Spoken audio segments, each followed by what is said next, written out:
অনেক দিন আগে তাই বাড়ি করছে 5 তারিখের কত আগের বাড়ি করছে এনুগো বুঝতে পারে নাই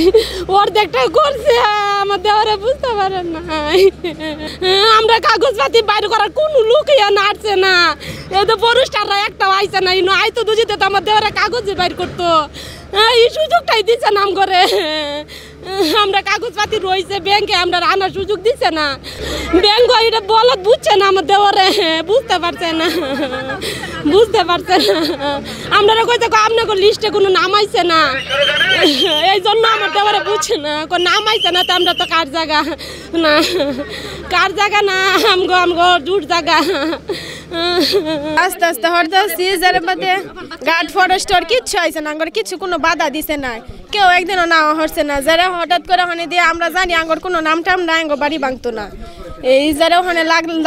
দাগ দেওয়া গেছে পরে যারা বাদে আমরা জানছি পরে কাগজ টাগজ সব রেডি হচ্ছে একদিনের ভিতরে পরে সব বাহন যারা সব রেডি হচ্ছে ওখানে কাল্লাতে ধরে পড়তেছে কেউ কাগজ দেখে না ওখানে ওই জাঙ্গর কাগজ আছে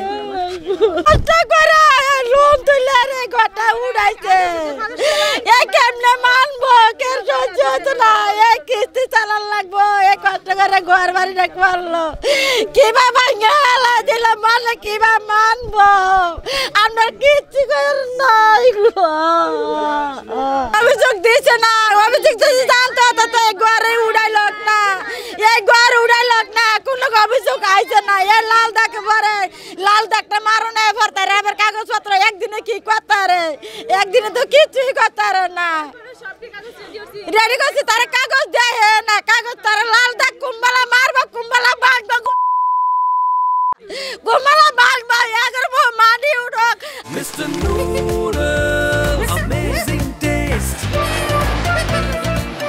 আল্লাহর মসজিদ কোয়ারটা ঘর ভাঙা এটা কোতার মসজিদ বললে ভাঙা আল্লাহর গজব দাও আরে আগর আমার যে এই ফুলাফান দিলে এই জিবার মধ্যে বাতাস লাগে না কিচ্ছু লাগে না এই ঘরটা দিছে থাকব লাগে এই ফুলান দিলে ঘর থাকতার না ঘরে বাতাস লাগে না সিবা ঘরের মধ্যে থাকতাছে এই ঘরটা দিয়ে লাভ হলো কি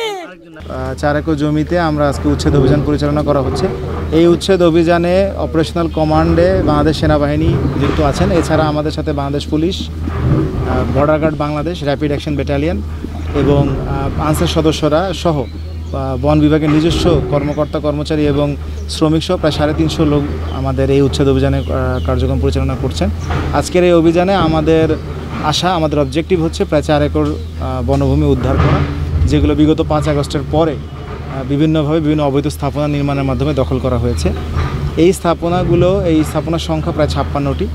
এবং এটি বিভিন্ন জায়গায় ছড়িয়ে ছিটিয়ে আছে বর্তমানে অভিযান পরিচালনা 3টি স্পটে 3টি লোকেশনে ইনক্লুডিং দিস ওয়ান আমরা অভিযান পরিচালনা করছি আমাদের আজকে যেটা আমাদের অবজেক্টিভ 4 একর জমি এই 4 একর জমির আনুমানিক মূল্য প্রায় 20 কোটি টাকা আমাদের শ্রীপুর যে রেঞ্জ আছে সেই রেঞ্জটি যেটি আমাদের শ্রীপুর উপজেলার অ্যাডমিনিস্ট্রেটিভ জুরিসডিকশনে পড়েছে সেখানে আজকে আমরা একটা উচ্ছেদ অভিযান পরিচালনা করছি বিশেষ করে 5 আগস্টের পরে যে সকল অবৈধভাবে স্থাপনাগুলো নির্মাণ করা হয়েছে আমরা পর্যায়ক্রমে 5 আগস্টের পরে শুধু শ্রীপুরই না গাজীপুর জেলার ঢাকা বন বিভাগের নিয়ন্ত্রণাধীন বনভূমিতে যে জায়গাগুলোতে স্থাপনাগুলো নির্মাণ করা হয়েছে আমরা সবগুলোই ইনশাল্লাহ পর্যায়ক্রমে জবরদখলমুক্ত করব 5 আগস্টের পরে কিছুটা ল এনফোর্সমেন্টের ক্ষেত্রে আমাদের কিছু সীমাবদ্ধতা ছিল ঠিক সেই সুযোগটাই এই সংঘবদ্ধ চক্র বা অপরাধীরা নিয়েছে এবং আমরা যখন এসব এলাকাতে আমাদের বন বিভাগের নিজস্ব বাহিনী তারা এসেছে প্রতিরোধ করার চেষ্টা করেছে তাদের উপর বিভিন্ন সময় কিন্তু সংঘবদ্ধ আক্রমণ হামলা এবং হুমকির ঘটনা যেগুলো আপনাদের মাধ্যমে কিন্তু ইতিমধ্যে সারা দেশের সব মানুষই জানতে পেরেছে ঠিক এই সকল সার্কামস্ট্যান্সেসের জন্যই আজকে কিন্তু আমাদের ঠিক একটা জয়েন্ট ফোর্সের মতো একটা শক্তিশালী একটা আমরা অপারেশন করতে বাধ্য হয়েছি।